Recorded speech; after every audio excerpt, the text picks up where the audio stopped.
नमस्कार, मी शिवानी इगतपुरे. आपण पाहताय सातारा न्यूज. पाहूयात आत्ताची महत्त्वाची घडामोड. साताऱ्यातील राजमुद्रा करिअर अकॅडमीच्या विद्यार्थ्यांनी सैनिक स्कूल परीक्षेमध्ये घवघवीत यश मिळवले आहे. त्यांच्या या यशाबद्दल खासदार छत्रपती उदयनराजे भोसले आणि छत्रपती दमयंतीराजे भोसले यांनी कौतुक केले. यशस्वी विद्यार्थ्यांना कॅडबरी देत उदयनराजेंनी त्यांना पुढील वाटचालीसाठी शुभेच्छा दिल्या. तर छत्रपती कल्पनाराजे भोसले यांनी देखील या विद्यार्थ्यांना शुभाशीर्वाद दिले. तत्पूर्वी या विद्यार्थ्यांनी पोवई नाक्यावरील शिवतीर्थावर छत्रपती शिवाजी महाराजांच्या पुतळ्याला पुष्पहार अर्पण करत अभिवादन केले. यावेळी विद्यार्थ्यांसह पालक व राजमुद्रा करिअर अकॅडमीचा पूर्ण स्टाफ उपस्थित होता. विद्यार्थ्यांनी मिळवलेल्या या यशात अकॅडमीच्या संचालिका संजिता पवार यांचा मोलाचा वाटा आहे. विद्यार्थ्यांनी मिळवलेल्या या यशाबद्दल पालकांनी देखील संचालिका संजिता पवार यांचे आभार मानले.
भूपती गजा शिवपती सुवर्णरत्न श्रीपती अष्टप्रधान जागृत अष्टप्रधान वैष्णित न्यायालंकार मंडित शास्त्रात शास्त्र प्रारंगत राजनीती दुरंतर प्रताप पुरंदर क्षत्रिय कुलावत सिंहासनाधीश्वर महाराजाधिराज योगीराज छत्रपती शिवाजी महाराज की जय.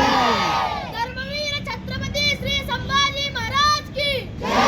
भारत माता की जय. भारत माता की जय.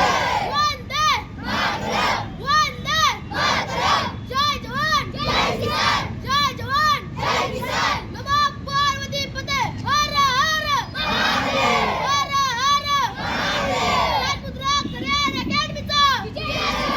राजमुद्रा करिअर अकॅडमीचा विजय असो. आज राजमुद्रा अकॅडमी सातारा यांच्या वतीनं सैनिक स्कूल परीक्षेमध्ये घवघवीत यश मिळवणाऱ्या विद्यार्थ्यांचा मान्य श्रीमंत छत्रपती उदयनराजे भोसले यांच्या हस्ते सन्मान करण्यात आला. आज या शिवतीर्थावर या विद्यार्थ्यांनी घवघवीत असं यश मिळवलेलं आहे. त्याबद्दल त्यांनी शिवाजी महाराजांना मानवंदना दिली. खरं तर राजमुद्रा अकॅडमीच्या माध्यमातून विद्यार्थ्यांच्या सर्वांगीण विकासासाठी पवार मॅडम आणि त्यांचा स्टाफ खूप प्रयत्न करत असतो.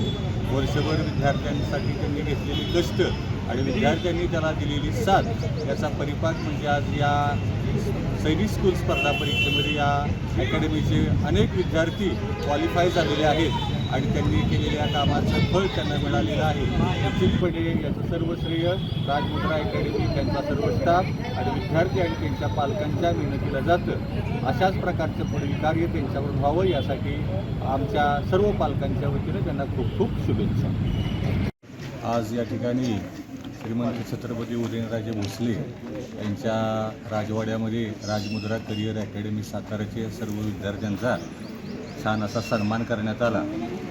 खरंच पाहिलं तर राजमुद्रा करिअर अकॅडमीमध्ये सैनिक स्कूल, नवोदय प्रवेश परीक्षा, शिष्यवृत्ती परीक्षा याची छान तयारी या राजमुद्रा करिअर अकॅडमीच्या माध्यमातून होते. पवार मॅडम आणि त्यांचा सर्व स्टाफ यांच्या वतीनं वर्षभर या विद्यार्थ्यांची खूप छान मेहनत घेतली जाते. निवासी या ठिकाणी सुद्धा या ठिकाणी अकॅडमीच्या वतीनं उपक्रम चालवला जातो आणि आपल्या घरच्या स्वतःच्या मुलासारखी काळजी मॅडम आणि त्यांचा सर्व स्टाफ घेत असतो. त्याचंच फलित म्हणजे 18 जानेवारी 2026ला जे सैनिक स्कूलची प्रवेश परीक्षा झाली, या प्रवेश परीक्षेमध्ये राजमुद्रा करिअर अकॅडमीच्या विद्यार्थ्यांनी भरघोस असं यश मिळवलेलं आहे आणि हे विद्यार्थी या परीक्षेमध्ये क्वालिफाईड झालेले आहेत. आज या सैनिक स्कूलच्या माध्यमातून हे विद्यार्थी देशसेवेमध्ये जाण्यासाठी सैनिकी शाळेत प्रवेश घेतील आणि भविष्यामध्ये आपल्या सातारा जिल्ह्याचा नावलौकिक उंचावतील. पुन्हा एकदा मॅडमच्या आणि त्यांच्या सर्व टीमचं मी मनापासून अभिनंदन करतो आणि उत्तीर्ण झालेल्या विद्यार्थ्यांना सुद्धा पुढील वाटचालीस शुभेच्छा देतो. नमस्कार, मी प्रतीक्षा संदेश भालेकर. माझी मुलगी विधी संदेश भालेकर. आम्ही या अकॅडमीमध्ये सैनिक स्कूलच्या एंट्रन्ससाठी आलो होतो. पण इथं आल्यानंतर तिने खूप छान अभ्यास केला. पवार मॅडमच्या मार्गदर्शनाखाली तिने खूप छान त्यांचं खूप छान मार्गदर्शन आम्हाला लाभलं आणि या एक्झाममध्ये आमच्या मुलीला 290 मार्क्स पडून तिने 2 प्राप्त केले. हे सगळ्या राजमुद्रा करिअर अकॅडमीच्या त्यानुसार आम्ही केलेलं आहे. तिला जे यश प्राप्त केलं त्यामध्ये मोठा हात राजमुद्रा अकॅडमीचा आहे. थँक्यू. आपल्या तालुक्यातील जिल्ह्यातील बातम्या सर्वप्रथम पाहण्यासाठी आजच सातारा न्यूजला यूट्यूब चॅनलवर सबस्क्राईब करा, लाईक करा, शेअर करा आणि बेल आयकॉन प्रेस करायला विसरू नका.